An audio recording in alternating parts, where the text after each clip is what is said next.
Okay, we're going to do number 22 and maybe number 23 because they involve complex algebra and are somewhat confusing.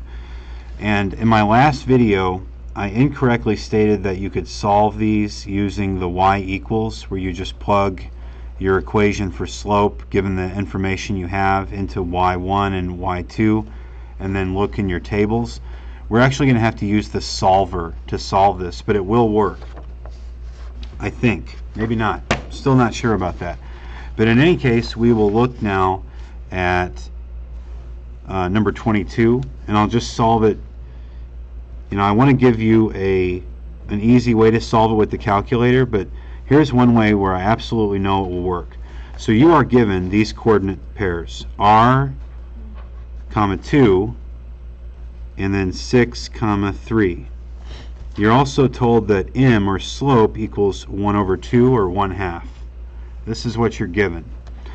Now remember, m equals y2 minus y1 all over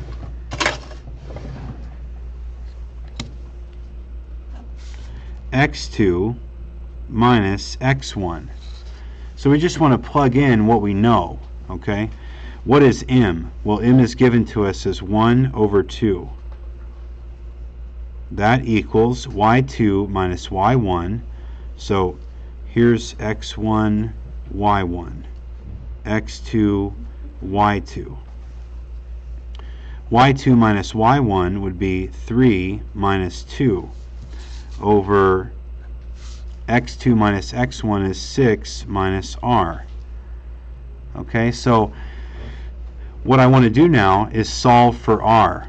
Okay, this is really my goal. Solve for r.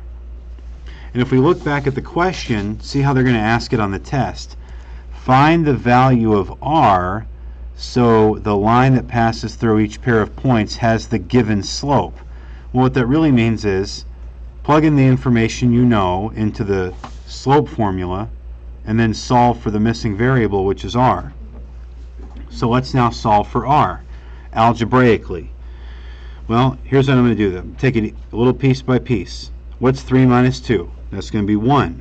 So I have 1 over 2. You're going to rewrite this each time. Equals 1 over 6 minus r. It would be very helpful at this point to put this in parentheses.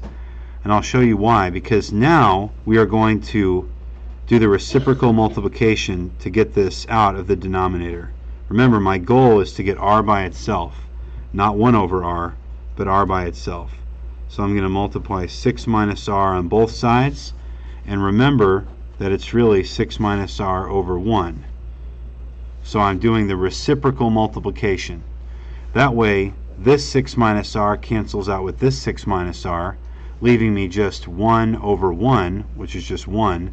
And then on the left side of the equal sign, I have 6 minus r over 2 equals 1. So that's the current state of the equation.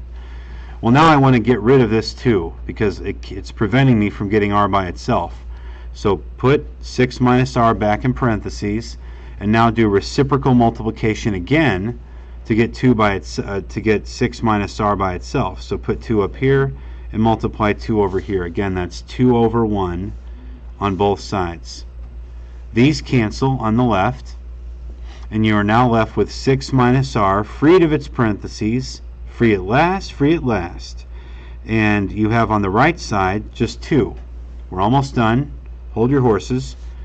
So now I'm going to subtract 6 from both sides. Again, I'm just pursuing my single-minded focus of getting r by itself. And now I have negative r equals 2 minus 6, which is negative 4. And I want to have r by itself. I don't want negative r.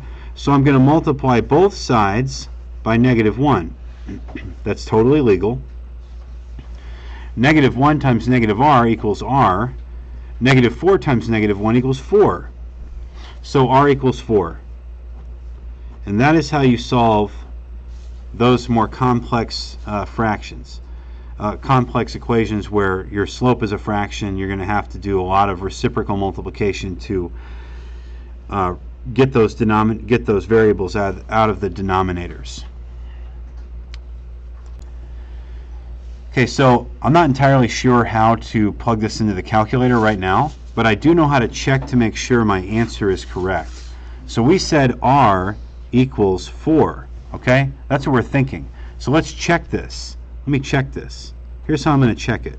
Remember my equation for slope, m equals y2 minus y1 over x2 minus x1, and I was given the slope at 1/2.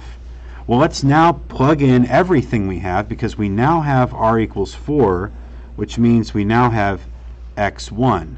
Okay, so I can plug in y2 minus y1, which is 3 minus 2, over x2 minus x1, which is 6 minus 4. Okay, 6 minus 4. So now let's see if 1/2 equals this. So I got 1/2 on the left equals 3 minus 2, or 1, over 6 minus 4, which is 2. Does 1/2 equal 1/2? Yes, it does. That means r is in fact 4. That's a good way to check your problem. And you should do that each time. Now again, I will continue searching for a way of doing this on the calculator, but until that time, trust in algebra.